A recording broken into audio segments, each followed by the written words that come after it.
সাঁতারের video. Hello viewers, আসসালামু আলাইকুম। আপনারা যাকে দেখতে পাচ্ছেন ডেইলি ব্লগ বাই রাজ এবং তার সদ্যীয় ভাতিজা তরুণ ইসলাম তরুণ, তারা দুইজনে আসছে গ্রামের কিছু দৃশ্য দেখার জন্য। এই যে গ্রামে আসার পরে যে মিঠা পানিতে তারা গোসলে নামেছে, আসলে অনুভূতিটা কেমন?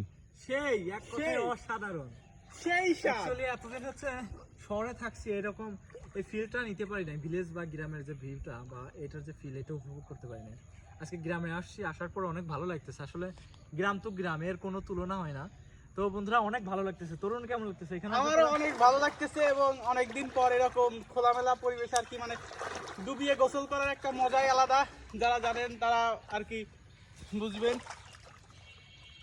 গাইস আমি একটা লাভ দেই, দাও। লাভ দিবার পারতাম। হ্যাঁ, গুদির ভিতরে তুমি কোন চিন্তা দিয়ে যায়?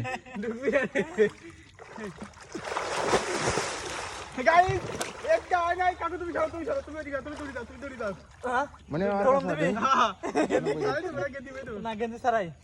গাইস এই দেখো, তুমি তুমি দৌড়ি দাও। আরে যা, সমস্যা নাই, আমি দূরে আছি না। এই দেখুন গাইস, ওরে বাবা, গাইস এই গাছ থেকে লাফ দেওয়ার খুবই একটা আশা আমার। পুকুরে ভূমিকম্প হয়েছে।